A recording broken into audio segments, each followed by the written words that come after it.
Ladies and gentlemen, let us welcome our Chief Executive Officer, Mr. Moyn Islam.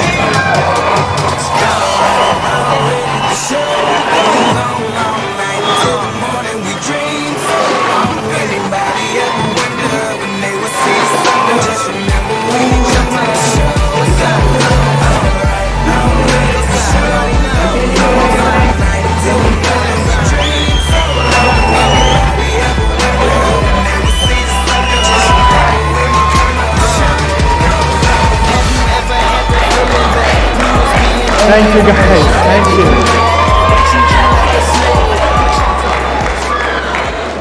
you. Today, I really want to talk about something that I've never done before. The 3 pillars that we have here in B that is at the core of everything and how we do everything. And that's family, foundation, and resilience. These 3 pillars we have is embedded in our DNA. This is behind everything we do. So I want to take you back to the journey before we started in this industry, before we had this beautiful company, B. Just in this January, we had this beautiful Cancun retreat. How many of you guys were there? And right after that, for the first time after 10 years, I attended a wedding invitation. I responded to a wedding invitation. After 10 years, since we got involved in this industry, we said, forget weddings, this is it. And so it's the first time I said, you know what, I will go. So we went from Cancun to this wedding. Me and Hassan, we both went. And something really interesting happened in that wedding that I've never experienced it in my life before. So when I went there, I saw a lot of people. Nobody in that place knows who we are other than the people who invited us. They introduced us to a couple of individuals and they were grandpas, you know, the older people. And soon as I introduced myself, they said, oh, who's your dad? Where you from? And soon as we said that, that person was like, you are this person's son? And then they went to introduce me and Hassan to other individuals. And every one of them was treating us like we are some sort of celebrities. Bear in mind, they have no idea we have this international company. They have no idea who we are. The only thing they know, who was my dad. And they were excited to meet us. And for the very first time, they were telling us, your dad was this, he did this, I know him. They're talking about the things that he has done for his community, for his people. They're not related, but they know him. And to me, it was so interesting because it was really heartwarming.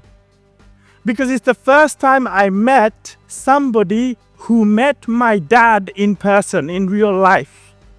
Until then, I've only heard from people a lot of great things about my dad, but I've never met anyone who actually met him, who actually knows him. And to hear what he was able to accomplish in his lifetime, he was a businessman, he was a family man, and he took care of his community. He always put people first. That's how people know him of. Many of you guys don't know this, but I never met my dad. When he passed away, I was only 6 months old. And Hassan wasn't even born that time. My mom, on the other hand, she couldn't read or write. She was young, married to my dad. And when my dad passed away, he passed away in UK. So you can imagine for a young mother with 4 children. So we have, it's 3 of us, me, Hassan, Munir, and then I have another sister. And my mom, imagine like she's hearing that my dad passed away. She doesn't really know what happened. And all of a sudden, we are in this situation where my mom is trying to figure out how she's going to feed us.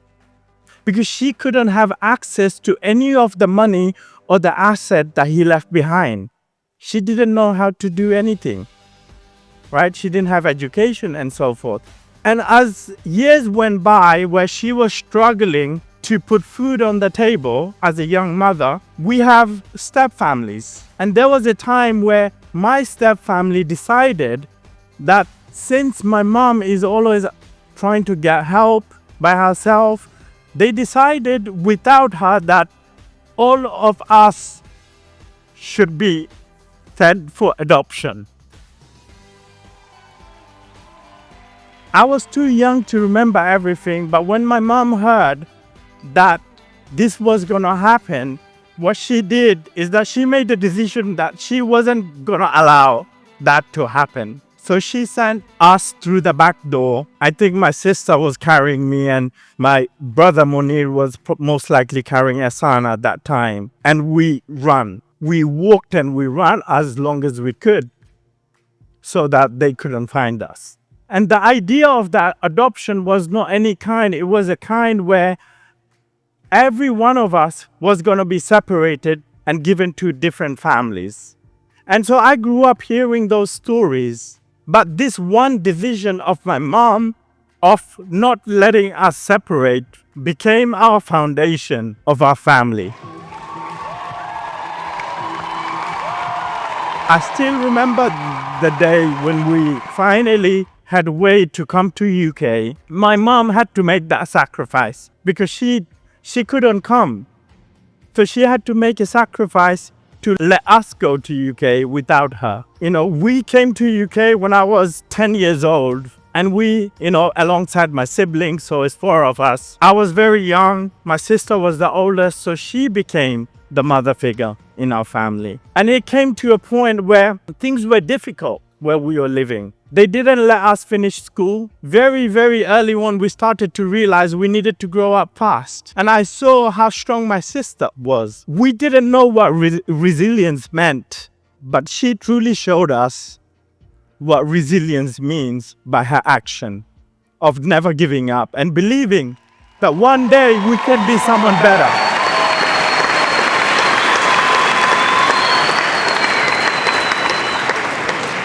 I still remember when I started working when I was 15 years old. My first job was working as a dishwasher in the UK. My hands are dry, The chef told me if your hand is cut, you have to wash dishes without gloves because you're weak. That's the type of environment I was working in. But there was one thing that all of us had, and all of us started working. Hassan started working, Munir started working in restaurants. But all of us had something in us, which was never comparing ourselves with other kids. Never.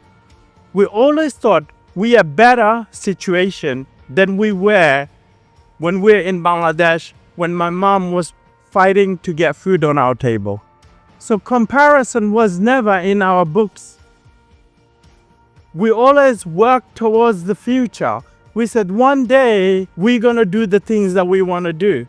One day it's going to happen. One day at a time.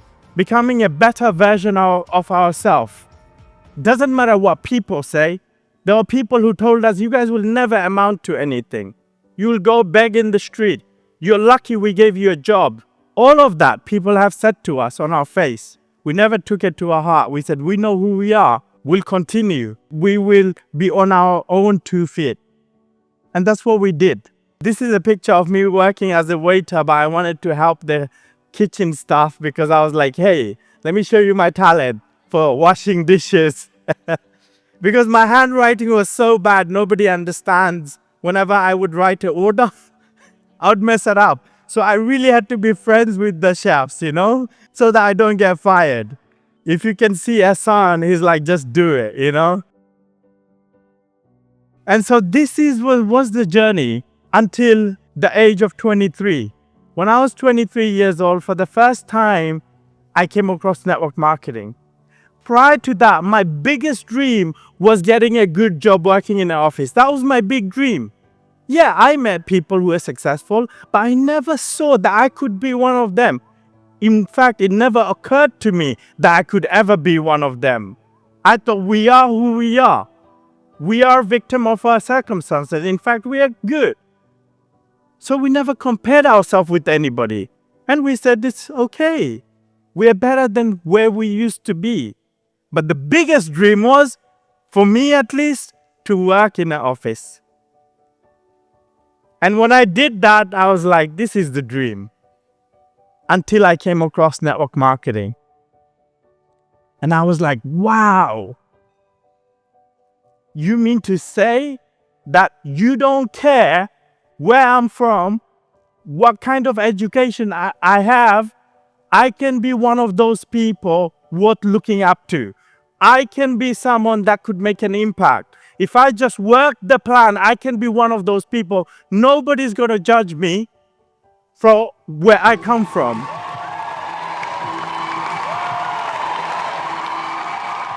This is such a huge thing for me because until then, I never thought I could be more.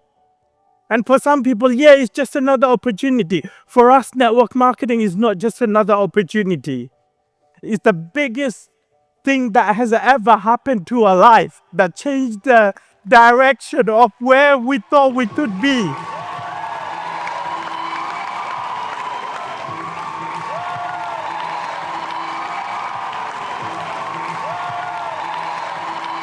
I still remember that I was like, I only have few people on my contact list. I cannot mess it up.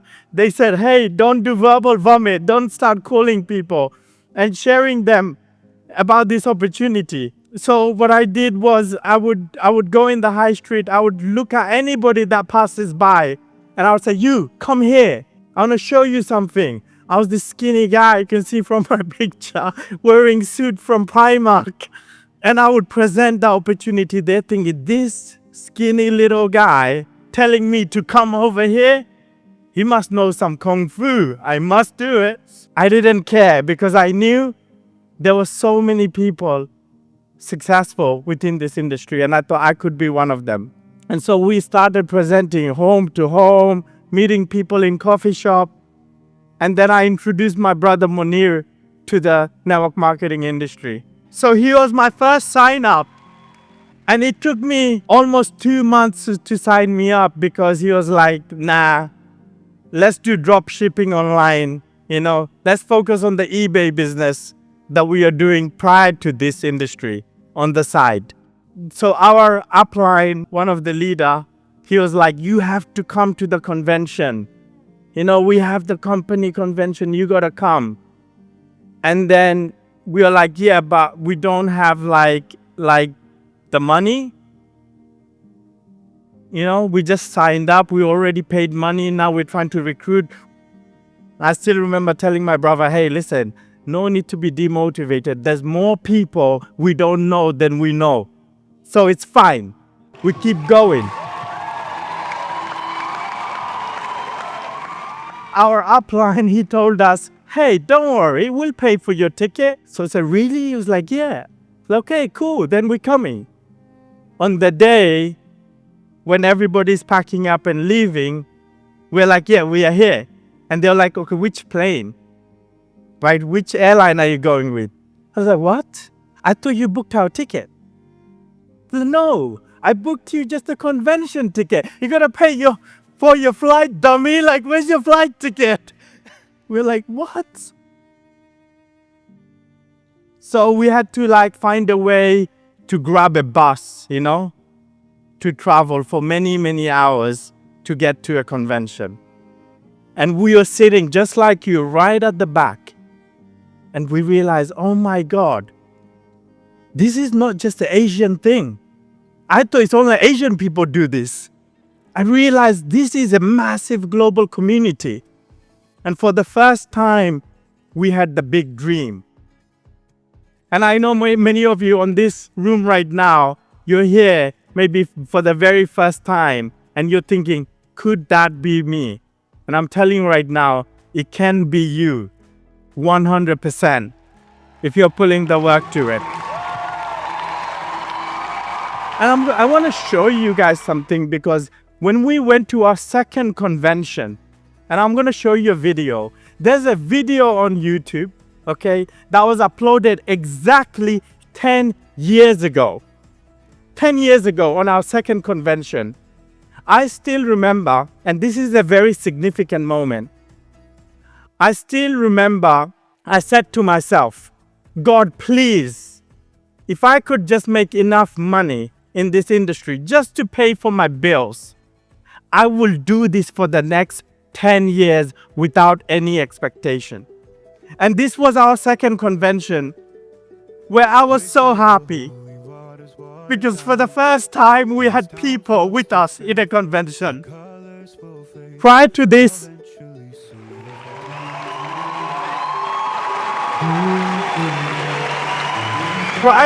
we would go from one event to another event not having any guests. We are working every day. Every day we would work up 7 a.m., go to bed at 12, sometimes 1, talking to people, going through trains, not having enough money to pay for train tickets.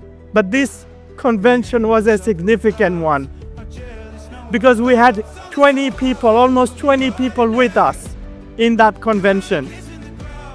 And we are just like you. We are just like you right now, many of you, on the audience.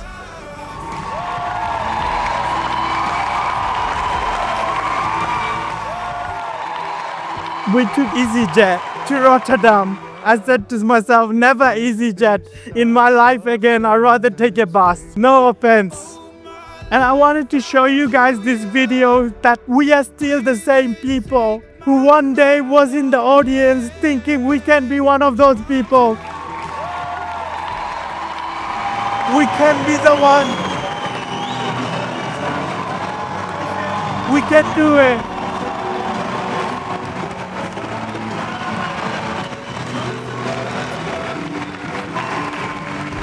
People said you'll never make it. People said, why you're doing this?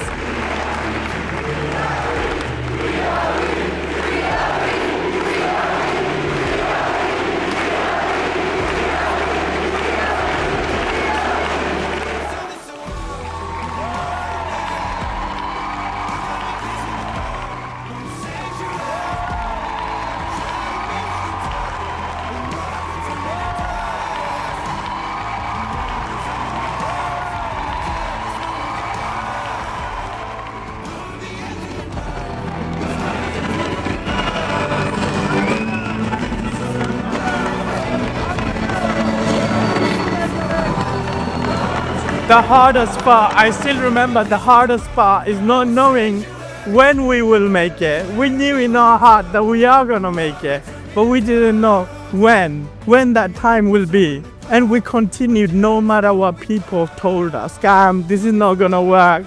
No matter whenever you go to any places, they would say, are you still doing this thing? We never believed in them. We believed in our dreams. We're sure about our dreams. And I'm telling you right now, if your belief is strong in this industry, you are going to make it. If you believe in B, you are going to make it.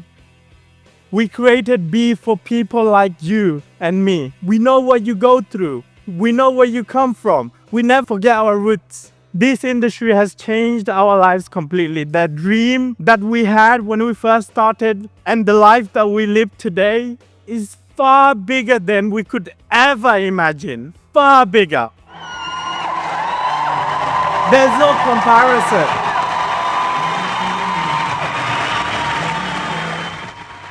And I'll tell you the same thing today.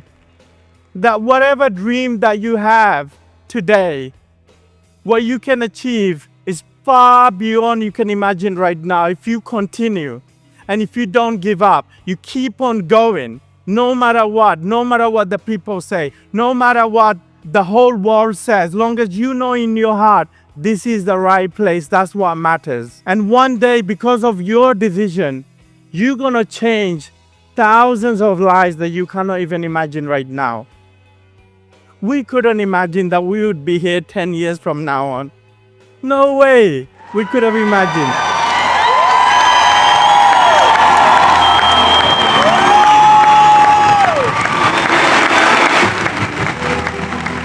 Thank you. After 7 years, You may look at us like, oh, these guys are founders, look at them, they're so successful. But we're the same people just like you. Same people. We haven't changed. We haven't changed. The reason we are here today is not because we said to ourselves, oh, let's become the founders so we can become more rich. No. We became successful as distributors, as leaders.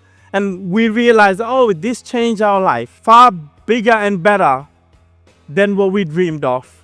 And not only change our family's life, like my sister doesn't have to work a single day of our life right now. This has been my biggest achievement. My mom never has to worry about anything. She can get whatever she wants. This has been our biggest achievement.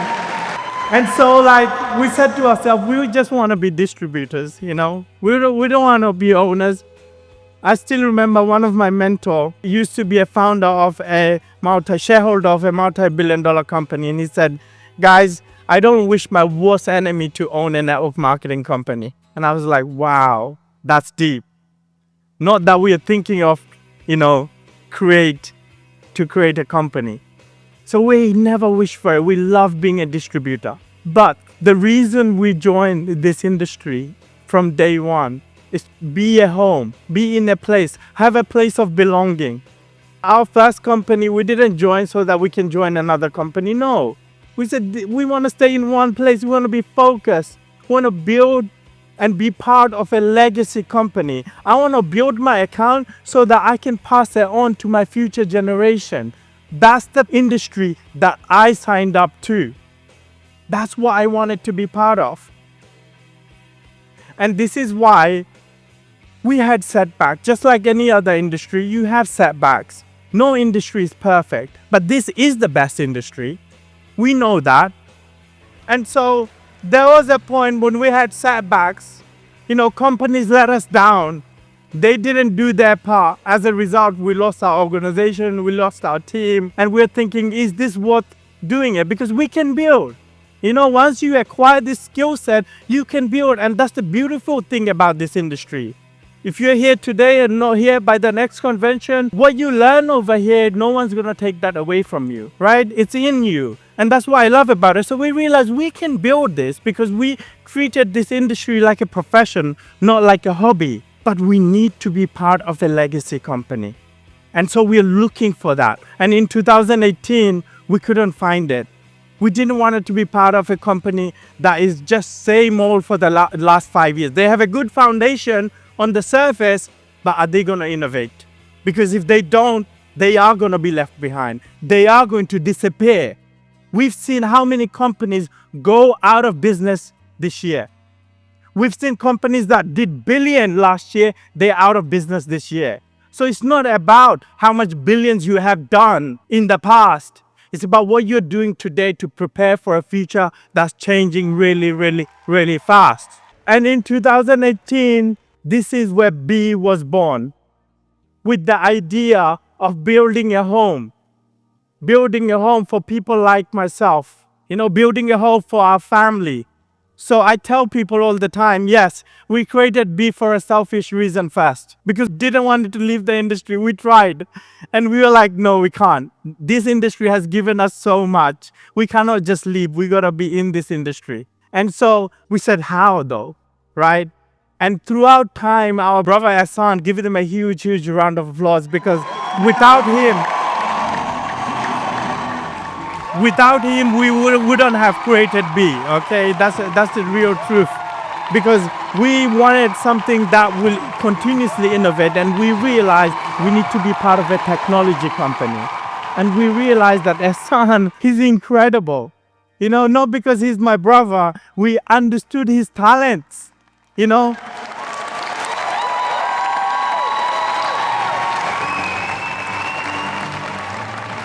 And we understood his strength.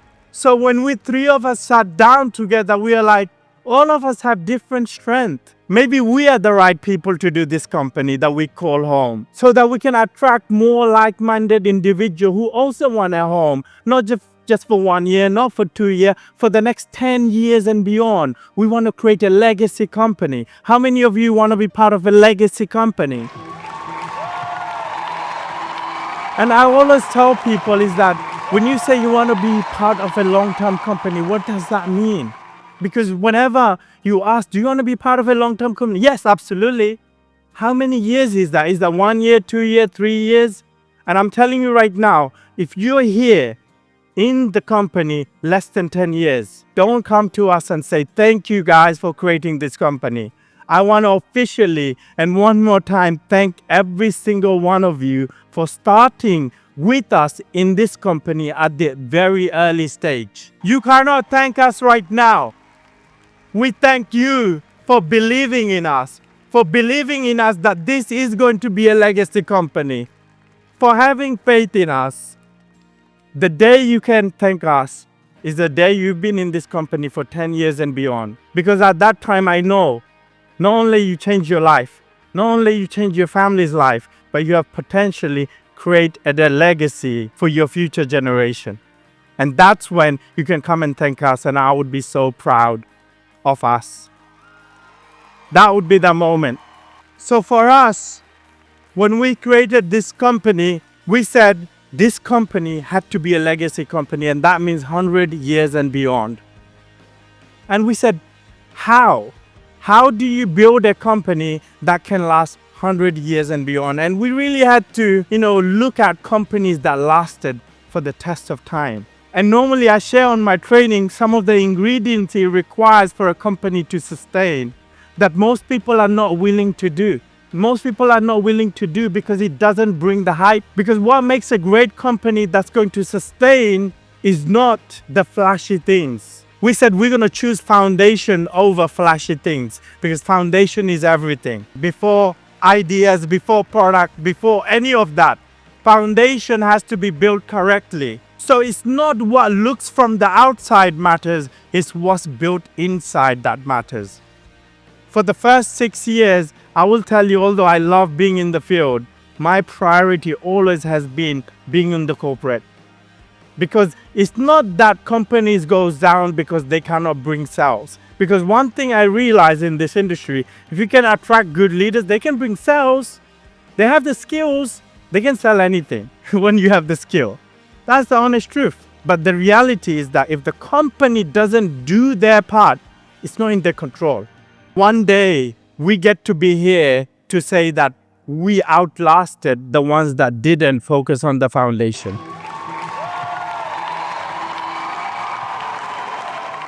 Network marketing is a business of heart. It's not a business of mind. We don't have an exit plan. It's not about how much profit you're making. It's really and truly about being here, outlasting for the next 10, 15, 20 years. And so we said, foundation itself need to build in a way that we can also not be killed by the competition. So we got to choose product, and we got to be intentional. So the products that we bring is purpose driven. They are not just for the hype. They're there for a reason. They are not there to impress. We are in the business of education. We're not here to impress. We are here to educate. Here's what I can tell you is that since we started B, we had our fair share of challenges. And every challenge that we faced, we always came out of it. And so what I realized is that resilience means you got to continue to move forward no matter the challenges. I know when you go out there, you are going to face challenges. You are going to face naysayers. But you got to be resilient. And the people who are resilient and brave enough to stay the course can become successful and achieve their dreams. And I'm telling you, you have the potential to do it. Every single one of you have the potential to achieve your dream. I can proudly say that if you want to grow fast, we are ready. If you want to bring 1 million customers in B tomorrow, we have the foundation for it. Many companies grow fast, but they cannot sustain. This is one big problem. With us, Guess what? We have the foundation. How fast you grow, how big you grow, it's up to you guys, not us. And the reason I say this is because I see our responsibility is to make sure that you have a home to come to. And it's always there. Even if you leave, you can come back. We're going to be here, okay? We don't have to do billion tomorrow. We don't. I'm not going to go out there recruit leaders. You don't see me doing that. I'm going to stick to my role to make sure that we continuously innovate. As Hassan's sticking to his role, continue to do his job. Your job is to go out there and speak to people. That's it. Let us do the rest. And I truly believe, based on the leaders that we have, based on what we have already built, we will achieve 10 million customers by 2032. This is the goal. This is the goal, to have 10 million customers. Why we created B? This is the main purpose of B. It can outlive us. It can be here long after we are gone. That's the type of foundation and structure we have created within B. With that being said, I shared something with you for the very first time that we never shared. And I hope that you can see our heart, see our mind, where we come from, how we think. And these three pillars is the driving force with everything that we do. Family, foundation, and resilience. It's not that we will not have setbacks, but you can better believe that we'll fight with everything that we have so that you can call this home 10, 20, 30, 40, 50 years and 100 years and beyond. Thank you very much.